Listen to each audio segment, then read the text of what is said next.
You're saying everyone seating outside, enjoying the view. I mean, do you anchor off? What kind of ports do you go to? No, that's a great question. That's a very good question. And that's the key to it, because going back to the thing earlier of it being only 4.5, both vessels being only 4,500 tons. Gives you great flexibility in your itinerary. Yeah, that's what it really does. And whilst clearly we do cruise, particularly at the beginning and the end, the turnaround ports will be regular ports because of air access. But what we try to do with Sea Dream, particularly in the Mediterranean and even more particularly in the Caribbean, is go to the off the beaten track type of places that just other cruise ships can't get to. So, for example, a ship of that size, of the Sea Dream size, when we go to Monte Carlo, for example, we tie up in Monte Carlo alongside. We bring Sea Dream 1 next year in August, in 2014, up the Thames, all the way up the Thames. The bridge, London Bridge goes up, Tower Bridge goes up, she comes through and she ties up alongside Belfast. Wow. So when we say London, we mean London. Yeah, exactly. It's and there's lots of examples of that, but I think that really comes alive in the Med, in the Caribbean, for example. I mean, the Caribbean is just tailor-made for Sea Dream, really, which is when we spend both ships most winters are in the Caribbean.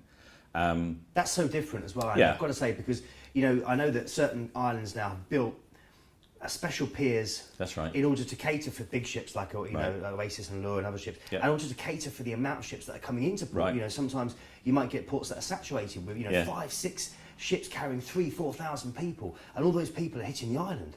Whereas you're going to 100 people. Yeah, 100 people, and maybe Hardly going even around notice. to a little cove Yeah. where it's just a completely authentic experience. Well, I'll give you an example, if I may. I'll give you an example which highlights it. I was lucky enough to be on a Sea Dream cruise in August, and it was the Greek islands. It was fantastic. Oh.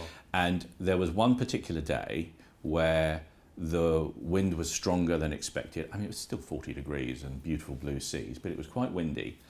And the particular port that we were going to, the captain basically just said, ladies and gents, and this is how informal it is as well, because you're only talking about 50 couples, you see, ladies and gents, I don't think we can get in there, but I'm going to go a bit further, round the peninsula, and this is exactly what he said, I know of a spot where I think we can go. So there was already this kind of excitement and buzz on board about, I wonder where he's taking us. Yeah. And we genuinely went round the corner, and there was a beautiful beach. He radioed ahead and talked to the Greek authorities. And 4,500 tons, she draws 18 feet of water. So the Sea Dream 1 went as close to the beach, she almost nudged the sand. I'm not making this up. And people jumped off the back of the ship and swam ashore. Now, that's the sort of difference that Sea Dream can offer. Now, it turned out, and then if I may add, some of the staff then set up a barbecue and a picnic and were pouring people glasses of champagne while they swam on the beach. And there was just a bemused local Greek walking past, having a cigarette on his bike, thinking, I wonder what all that's about. But that genuinely happened. And to be honest with you, it was, and I spoke to the captain later and I said, come on, is that all part of the smoke and mirrors and the magic? He said, no. He said, I've been there before. He said, and we could have gone into where we were supposed to go today, but it was just a bit windy, so I thought it would be a bit uncomfortable. So we went to this other beach. So we were literally the only people there, right up on the beach. And what a great day. And actually, the guests spoke about that. Oh, absolutely. And you can see, for me, I mean, it was almost, we went through Corinth Canal and we sailed out of Athens and we went to Santorini, and they were all great.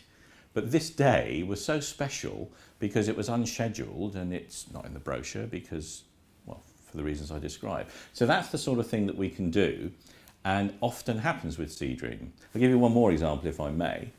There, we, for example, to your original question, dining on deck, beautiful in the evening. You can imagine in the Mediterranean in July or August, it's 25 degrees and there's a slight breeze and you're dining on deck. But this particular night again, so we could dine on deck, the captain decided to sail a bit later, 10 o'clock rather than 5 o'clock, because it would just be more comfortable, and the distance to the next port was such that it really didn't matter. So And that's the sort of decision that the captains make regularly to enhance the experience. And they're that's, empowered, and they're empowered to be able to do to that. Well, that's a big difference as It well, is. because in the rest of the industry, you know, it's quite structured, isn't it? It's quite structured down Yeah. to fuel costs and things like Yeah, this, exactly. you know, which really determine how long you can spend in port. Well, that's a good consideration, and we build all that in. But for example, in this particular case, clearly we were able to just say, do you know what? I don't have to increase the speed very much to get where we need to go, and it just creates such a lovely feel and experience on board. And a spontaneity which creates those memorable moments. Exactly. It is those surprise moments which really stay with you. You mentioned the Corinth Canal as well. Yes. Now, I've had the pleasure of going through the Corinth Canal. We used to go through on Calypso. She was the right, largest ship to be able to get through there. So she must have been. 12,000 She must have tons. been. Yeah. Just about got through, you know, and I think the only other ship that tried to go through was the Black Prince. Tried, yeah. Well, she damaged herself going through. Yeah, I heard about that. And had to go into dry dock. It's a great experience, though, isn't it? It's an amazing experience, and obviously at 4,500, you comfortably be able to go through. Yeah, wonderful. An amazing thing to do, and that is something which most people can only ever witness On a very small ship. on a very small ship, or by going up the top and right. looking down. Yes, exactly. You know, a lot of the companies do tours going across. Yes. But have you done? How did you find that going? I thought it was fantastic, and again, it was timed for us all to be having dinner on deck. Wow. So everybody was out on deck, you know, with a glass of champagne, and then they sat down for dinner out on deck as we sailed through Corinth Canal. Was anyone on the bungee bridge? Yes, there were so you people saw on the bridge. bungee, Yeah, exactly. And it was just a great experience. And you know, you go through these, as you say, these beautiful blue azure waters and these sheer cliffs either side, and you're sat there having this wonderful dinner out on deck, and you almost have to pinch yourself to a certain degree. You know, you think, here I am having this wonderful meal out on deck. In fact, it was the first night. We came straight out of Athens and sailed straight through Corinth, and then we were into the islands up there.